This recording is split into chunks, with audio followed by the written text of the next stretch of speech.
Besta de Gévaudan. A besta de Gévaudan é um nome histórico associado ao lobo cinzento ou uma hiena que aterrorizou a antiga província de Gévaudan, no centro-sul do Reino da França.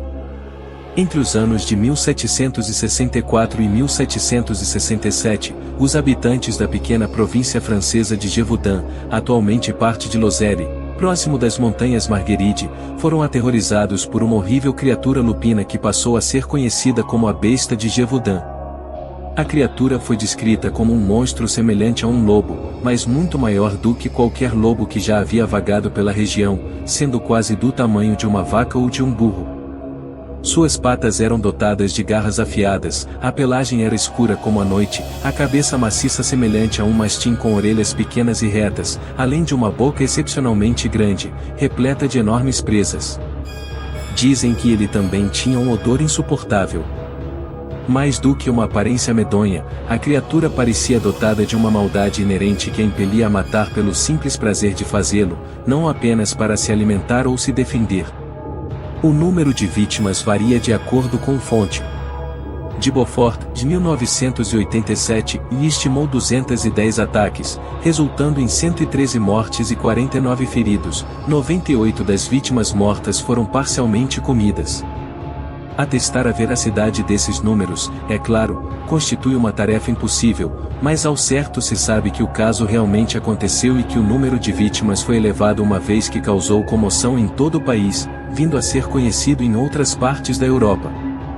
O primeiro encontro relatado com a fera aconteceu em maio de 1764 na floresta de Mercoeur próximo de Lambogne, na porção oriental de Gévaudan. Uma jovem que cuidava de seu rebanho de gado percebeu uma forma escura espreitando em meio aos arbustos. Ela contou que a fera saltou da mata investindo contra os animais, mas os touros conseguiram mantê-lo à distância com seus chifres. A criatura atacou por uma segunda vez lutando contra os touros, um comportamento incomum para um lobo, mas foi repelida novamente. Os animais conseguiram ganhar tempo suficiente para a mulher apavorada escapar e chegar até seu vilarejo, onde ela contou o que havia acontecido. Os homens da vila se armaram e foram até o local, encontrando alguns animais feridos, mas nenhum sinal do lobo. Apenas um mês depois, o lobo apareceu novamente.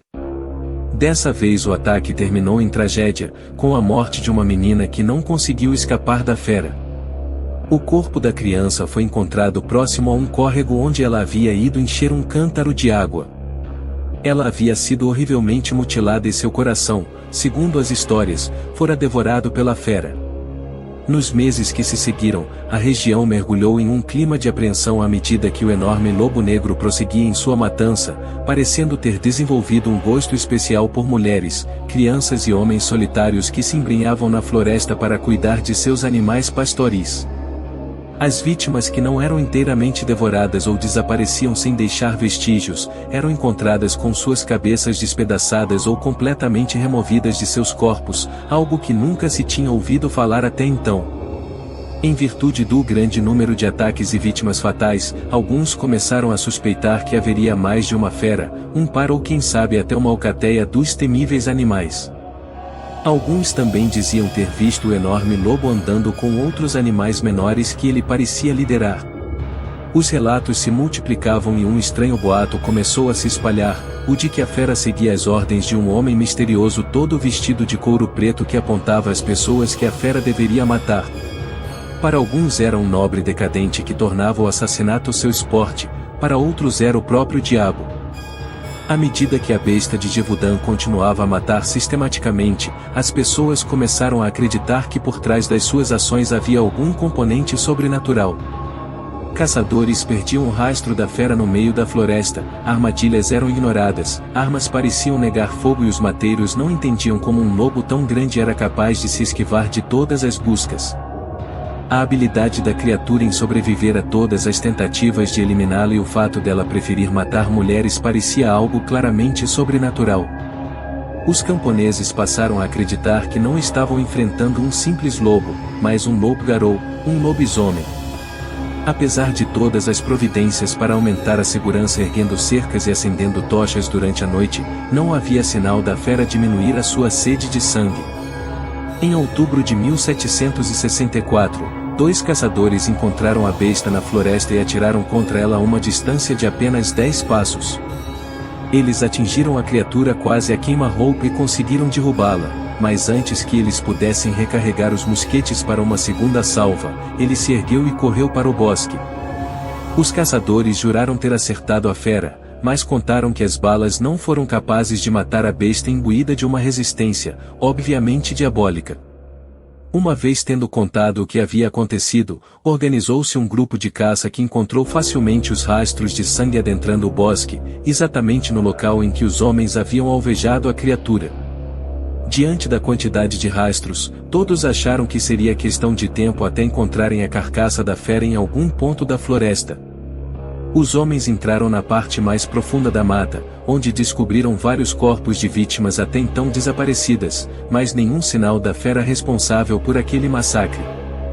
Quando se preparavam para retornar, o lobo surgiu sorrateiramente, investindo contra os homens e fazendo mais 4 vítimas fatais.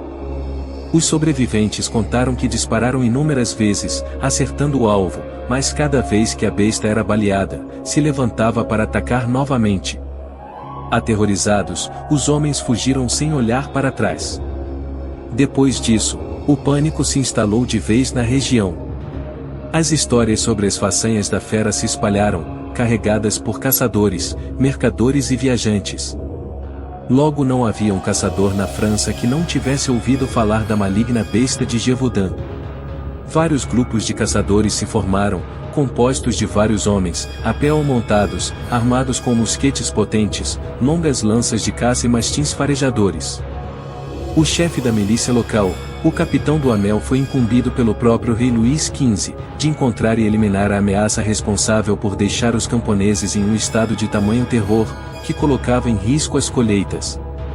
Duhamel organizou um enorme grupo de voluntários formado por 17 caçadores experientes montados a cavalo, um estoque de mais de 40 mosquetes previamente carregados e uma parelha de mais de 30 cães de caça. O grupo chacinou todos os lobos que viviam na região. Segundo relatos, mais de 200 animais foram mortos, mas nenhum deles se parecia com a elusiva besta de Gévaudan. Os caçadores espalharam armadilhas pela floresta, deixaram ovelhas em lugares acessíveis vigiados noite e dia, aguardaram e chegaram até a vestir alguns com roupas de mulher para tentar atrair a fera. Mas nenhuma dessas estratégias logrou êxito. Finalmente em novembro, o grupo de Duhamel avistou a fera e a perseguiu pela floresta, mas a perdeu em uma área onde os cavalos não conseguiram adentrar.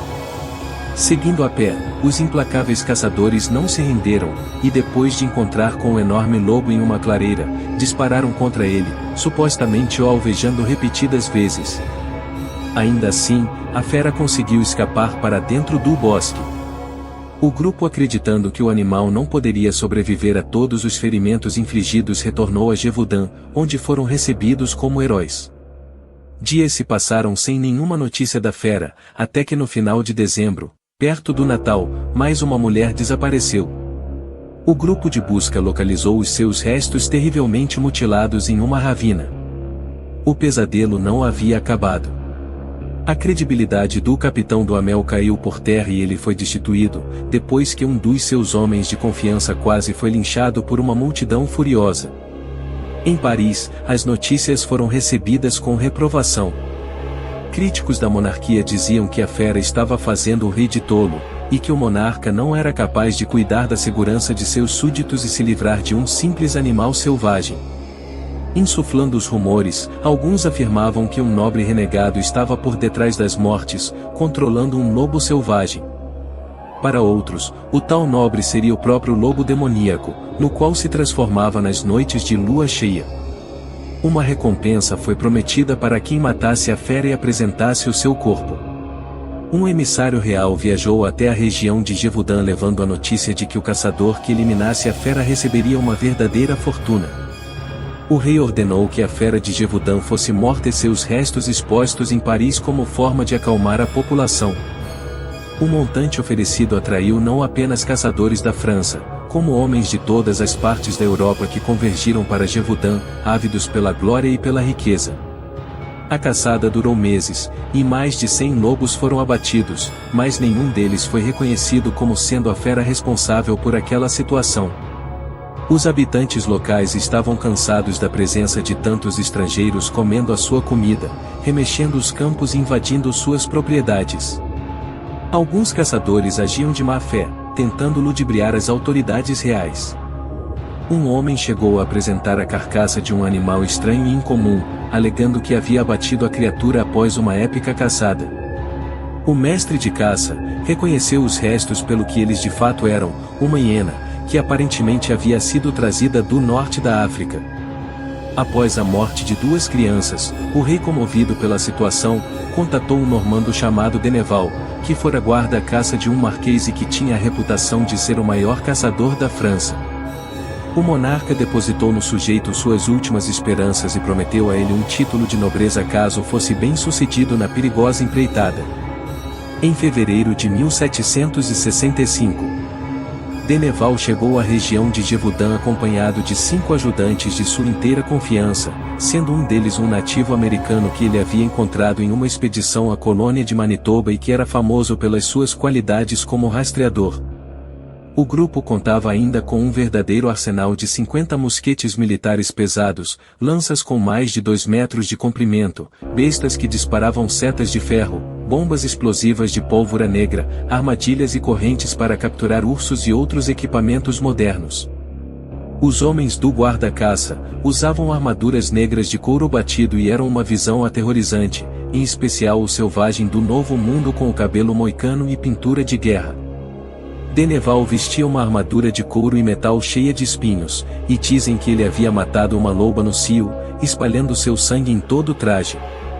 O fedor que exalava era nauseante, mas ele estava confiante de que isso atrairia a presa.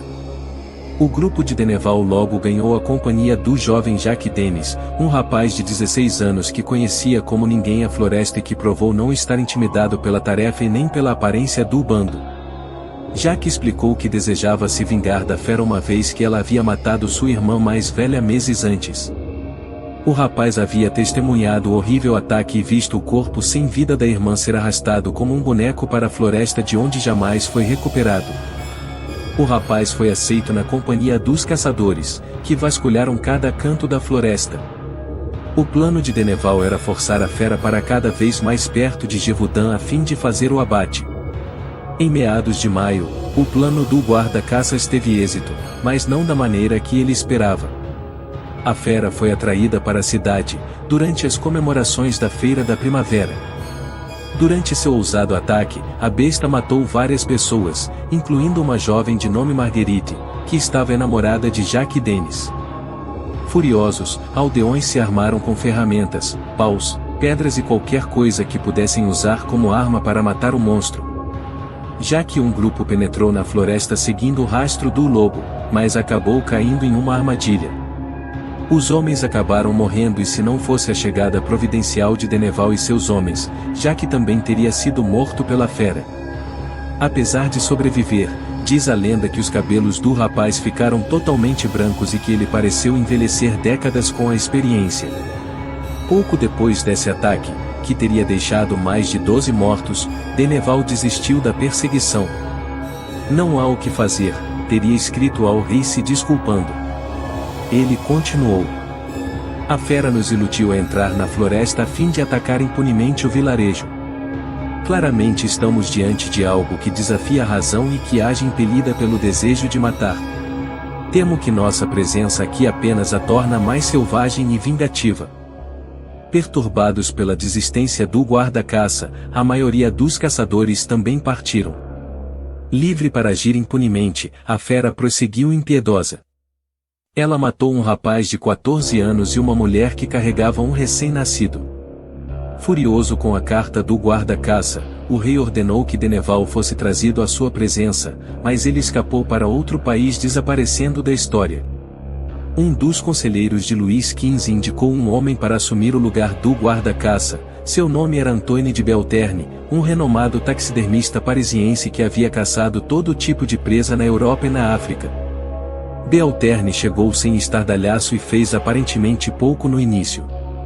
Explorou a floresta, desenhou mapas e assinalou neles onde a besta havia sido vista. Em uma de suas expedições encontrou com um nativo de Manitoba que ficou para trás após a desistência de Deneval. O homem, que passou a ser chamado de Manny, ofereceu suas habilidades como rastreador. Em 21 de setembro, Belterne organizou um grupo de caça formado por 40 caçadores locais especialmente escolhidos para a tarefa, e uma dúzia dos melhores cães farejadores. Unindo seu conhecimento do terreno aos valiosos conselhos de Manny, os homens se concentraram em uma área rochosa isolada, repleta de ravinas próxima ao vilarejo de Pommier. Parecia lógico para o taxidermista que o lobo usasse esse lugar, cheio de cavernas como covil por ele proporcionar um bom esconderijo e dispor de água potável. O plano era levar a caçada até um lugar em que a fera se sentisse segura, e onde ela não esperava ser confrontada. Logo que chegaram ao local, os cães captaram um cheiro e começaram a latir como loucos. Não demorou para a besta emergir de uma caverna para investigar. Um dos homens deu alerta e Belterne disparou seu mosquete acertando em cheio o dorso da fera. Ela ainda saltou derrubando um dos homens, mas imediatamente os outros abriram fogo crivando o lobo com tiros certeiros. Um deles teria arrancado seu olho esquerdo e se alojado no crânio. A criatura ganiu e caiu morta, mas enquanto os homens comemoravam, ela de repente se ergueu e investiu novamente com uma ferocidade sobrenatural. Uma segunda saraivada de balas foi disparada e finalmente a fera acabou tombando.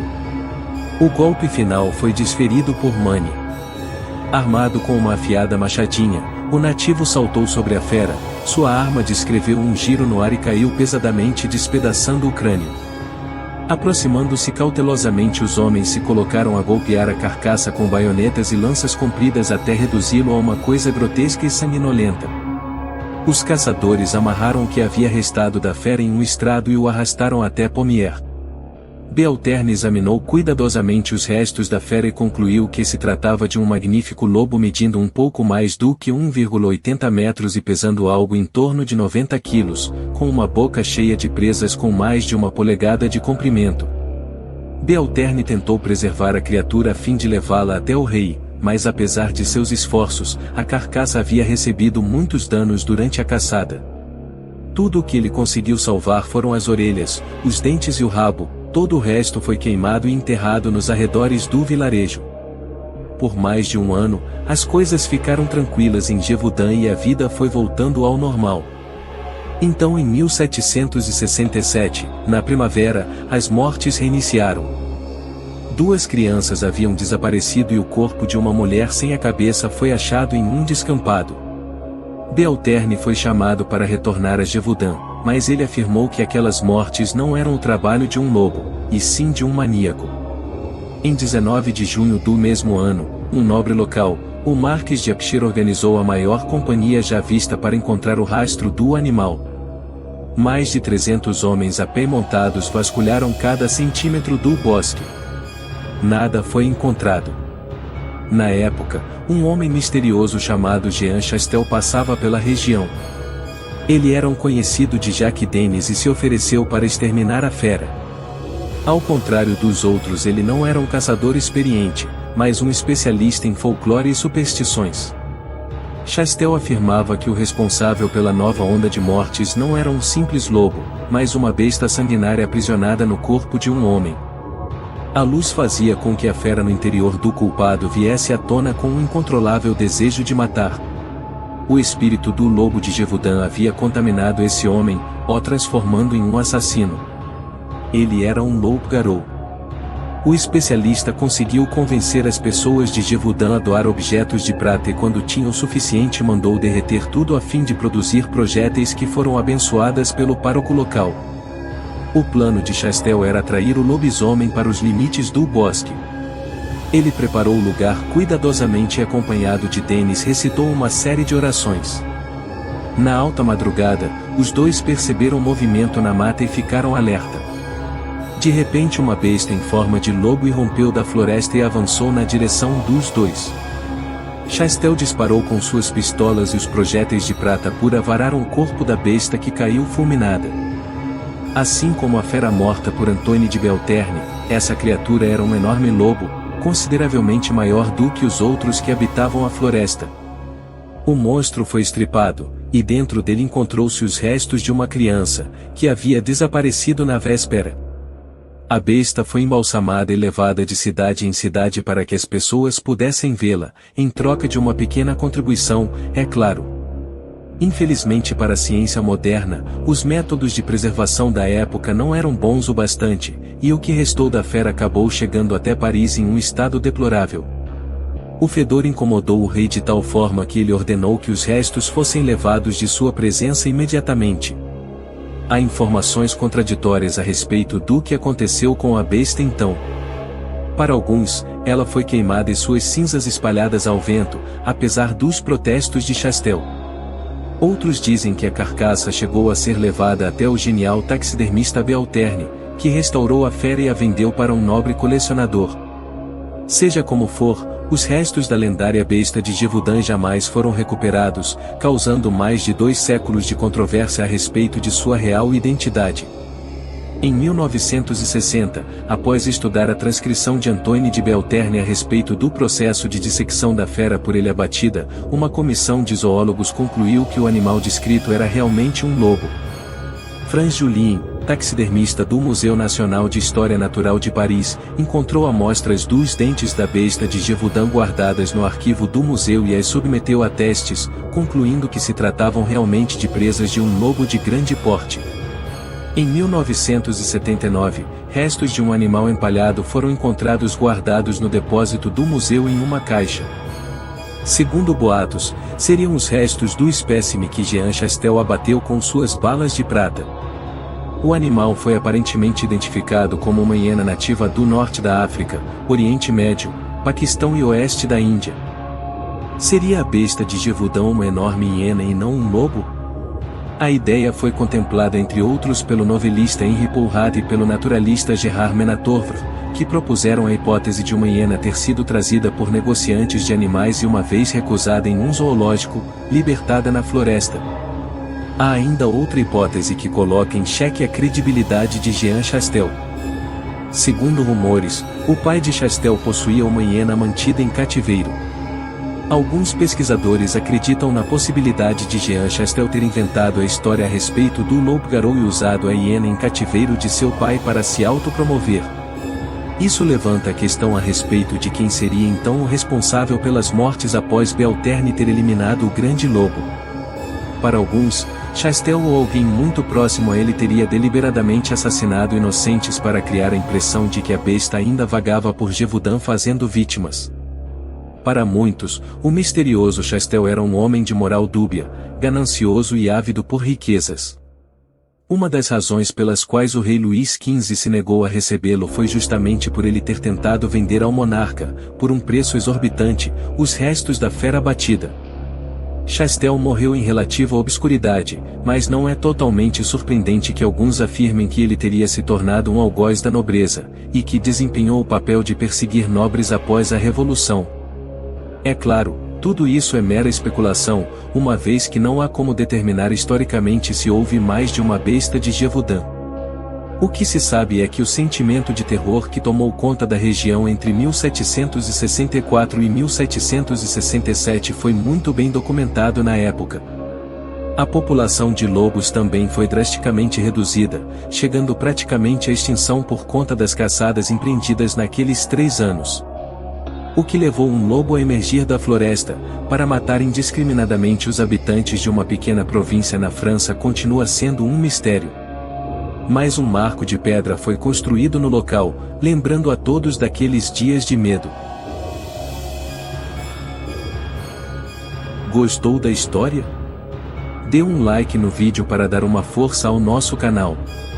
Se inscreva no canal e ative o sininho de notificações para receber novidades. Acesse nosso site oficial, que está cheio de histórias arrepiantes. Obrigado por sua visita, até a próxima!